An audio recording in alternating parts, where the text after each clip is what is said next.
Hi everyone, welcome back to Kavya classes. Miss Sapna, hopefully आप सभी लोग बहुत ही ज़्यादा अच्छे होंगे और अच्छे से क्लास को अटेंड करते हैं। So thank you. चैनल पे नए हो सो प्लीज़ चैनल को लाइक शेयर सब्सक्राइब जितना ज़्यादा हो सके कर दीजिएगा, बिकॉज आपकी लाइक शेयर सब्सक्राइब से हमें एनर्जी मिलती है बहुत ही बेस्ट क्लास देने की, बहुत ही बेटर क्लास देने की। सो गाइस थैंक यू आप सभी को। एंड चैनल पे नए हो सो प्लीज चैनल को लाइक शेयर सब्सक्राइब जितना ज्यादा हो सके कर दीजिएगा। तो आइए क्लास को कंटिन्यू करते हैं। जैसे कि पिछले सेशन में हमने क्या देखा था, डिडक्टिव मेथड देखा था। क्या डिडक्टिव मेथड या इंडक्टिव मेथड हमने देखा था। क्या डिडक्टिव मेथड हमने नहीं देखा था, आज हम देखेंगे इंडक्टिव मेथड। हमने बहुत अच्छे से समझाया था। हम मैथ्स पेडागोजी पढ़ रहे हैं। मैथ्स पेडागोजी बहुत ही इंपॉर्टेंट है और यहाँ से क्वेश्चन कई बार पूछे गए हैं, 15 नंबर के क्वेश्चन आते हैं। सो यहाँ से आपको 1-2 नंबर तो मिलना श्योर है, डेफिनेटली श्योर है, बहुत इजीली। बस थोड़ा सा आप कॉन्सेप्ट समझने लगिए, उसके बाद आपको नंबर मिलना श्योर है। कोई भी इसमें दो राय नहीं है कि आपको नंबर नहीं मिलेगा, आपको मार्क्स मिलना श्योर है। ओके, तो आइए क्लास को कंटिन्यू करते हैं। आज का जो हमारा सेशन है हम देखेंगे डिडक्टिव मेथड, निगनात्मक विधियां। क्या देखेंगे? Deductive method. क्या? डिडक्टिव मेथड, निगनात्मक विधियां। इसमें हम समझते हैं क्या है। तो इसमें इसको दिया किसने है? अरस्तु ने दिया है। और उस विधि को, जो इंडक्टिव विधि है, फ्रांसीसी बेकन ने दिया। किसने दिया? फ्रांसीसी बेकन ने दिया। जो इंडक्टिव मेथड है, आगमन विधि जो है, किसने दिया? फ्रांसीसी बेकन ने दिया। देन आज की जो ये मेथड है, कौन सा? डिडक्टिव मेथड, इसको किसने दिया? तो इसने अरस्तु ने दिया। ठीक है, अब समझते हैं इसमें क्या है। Rule to example, it means क्या होता है? नियम से उदाहरण की ओर। इसमें क्या होता है गाइस? नियम से उदाहरण की ओर जाया जाता है। क्या? नियम से उदाहरण की ओर जाया जाता है। Unknown to known, it means क्या होता है? अज्ञात से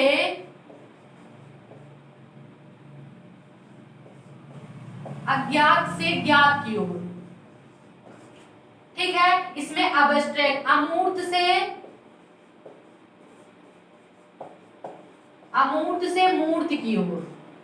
general to specific, it means सामान्य से विशिष्ट की ओर। सामान्य से विशिष्ट की ओर। अब इसका हम सेंस समझते हैं, इसका कहने का क्या आशय है। अगर हम बात करेंगे डिडक्टिव मेथड की, क्या अगर हम बात कर लेते हैं डिडक्टिव मेथड की, निगनात्मक विधियों की बात कर लेंगे। बाई अरस्तु ने दिया रूल टू एग्जाम्पल। क्या? रूल टू एग्जाम्पल, नियम से उदाहरण की ओर। पहले हम बच्चे को एक रूल बताएंगे, नियम बताएंगे, फिर उसके बाद उसे उदाहरण देंगे। क्या?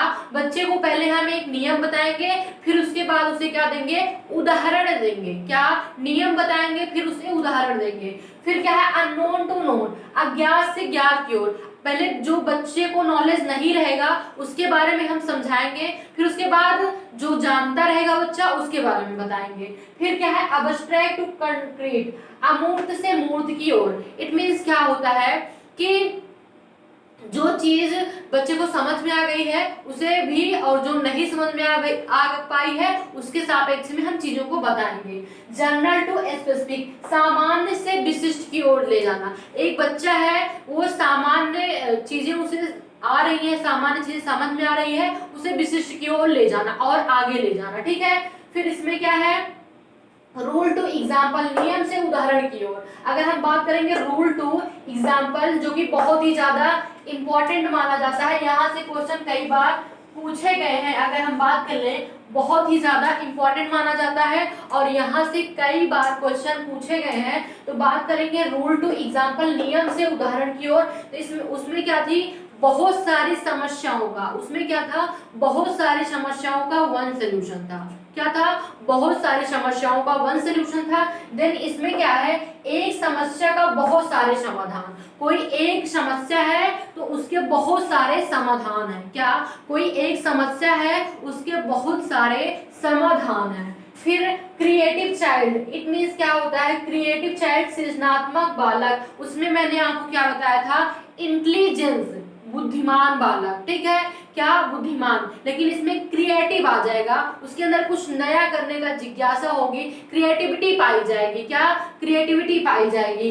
देन डाइवर्जेंट थिंकिंग, उसमें कन्वर्जेंट थिंकिंग की अभिसारी चिंतन था, इसमें अपसारी चिंतन होता है, कहीं भी कितनी भी समस्या क्यों ना हो उसका बहुत ही अच्छे से समाधान, हम बहुत सारी समस्याएं हैं तो बहुत सारा समाधान उसका हम निकाल लेंगे। ठीक है, होपफुली यहाँ तक आपको समझ में आ गया होगा।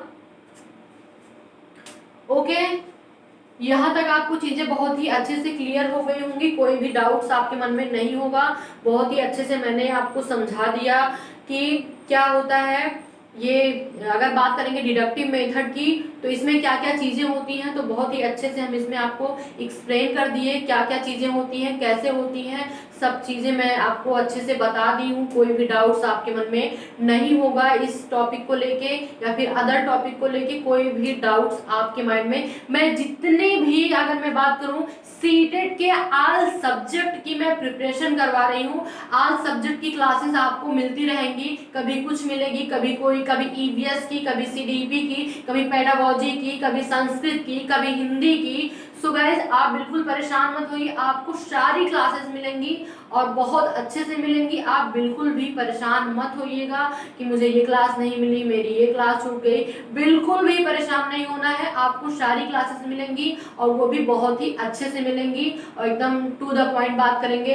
जैसे मैंने यहाँ आपको सिर्फ इतना अभी हमने बताया, डिडक्टिव मेथड की मैंने बात की, निगनात्मक विधियों के बारे में बात किया, निगनात्मक विधियों के बारे में बात किया। इसे निगनात्मक चिंतन भी कहा जाता है। कभी कभी एग्जाम में निगनात्मक चिंतन किसमें होता है, तो इसमें ऐसे पूछ देता है अब्स्ट्रैक्ट टू कंक्रीट में कौन सा चिंतन होता है, तो निगनात्मक चिंतन होता है, इसे चिंतन भी कहा जाता है। ठीक है, तो बेसिकली अभी मैंने सिर्फ इतना ही बताया कि रूल टू एग्जाम्पल, नियम से उदाहरण की ओर, रूल टू एग्जाम्पल नियम से उदाहरण की ओर, अननोन टू नोन अज्ञात से ज्ञात की ओर, अब्स्ट्रैक्ट टू कंक्रीट अमूर्त से मूर्त की ओर, जनरल टू स्पेसिफिक सामान्य से विशिष्ट की ओर। रूल टू एग्जाम्पल नियम से उदाहरण की ओर, एक समस्या का बहुत सारे समाधान होते हैं। क्या? एक समस्या का बहुत सारे समाधान होते हैं। क्या? एक समस्या का बहुत सारे समाधान होते हैं। और उसके बाद इसमें क्रिएटिव चाइल्ड पाया जाता है, जो सृजनात्मक बालक होते हैं वो पाए जाते हैं। एक जो इंटेलिजेंस होता है वो क्रिएटिव चाइल्ड नहीं हो सकता है। इस बात को आप लिख लीजिएगा कि एक इंटेलिजेंस जो बुद्धिमान बालक होगा वो क्रिएटिव नहीं हो सकता है, लेकिन एक क्रिएटिव बालक, क्या? एक क्रिएटिव बालक वो इंटेलिजेंस जरूर हो सकता है। ठीक है, ये बहुत ही अच्छा पॉइंट है, इसे नोट कर लीजिए, कभी कभी पूछा जाता है। एक जो क्रिएटिव चाइल्ड है, अगर बात करेंगे क्या एक क्रिएटिव चाइल्ड है, वो क्रिएटिव चाइल्ड क्या होता है, इंटेलिजेंस हो सकता है, बट एक इंटेलिजेंस जो है वो कभी भी क्या हो सकता है, क्रिएटिव नहीं हो सकता है। ठीक है, तो आई होप यहाँ तक चीजें आपको बहुत अच्छे से समझ में आ गई होंगी। कोई भी डाउट आपके मन में नहीं होगा, कोई भी किसी भी पॉइंट में, मुझे पता है नहीं होगा, होगा तो आप कमेंट्स जरूर करिए, रिप्लाई आपको जरूर से जरूर मिलेगा, हर हाल में मिलेगा। ठीक है, क्या? रिप्लाई आपको जरूर से जरूर मिलेगा। डेली क्लासेस होंगे, डेली आपको देखना है और बहुत ही अच्छी क्लासेस होंगी, आपको चीजें समझ में आएंगी, बहुत ही अच्छे से हर चीज चलेगा, कोई भी इशू नहीं होगा, बहुत ही अच्छा सेशन होगा। ठीक है, तो और आप सभी लोग कैसे हैं? उम्मीद करते हैं आप सभी लोग बहुत ही ज्यादा अच्छे होंगे। तो आज की क्लास यहीं पे ओवर करते हैं। ठीक है, यदि सेशन अच्छा लगा हो तो चैनल को लाइक शेयर सब्सक्राइब जितना ज्यादा हो सके कर दीजिएगा, बिकॉज आपके लाइक शेयर कमेंट सब्सक्राइब से हमें एनर्जी मिलती है बहुत ही बेस्ट क्लास देने की, बहुत ही बेटर क्लास देने की। सो गाइस थैंक यू, मिलते हैं कल, हैव नाइस डे।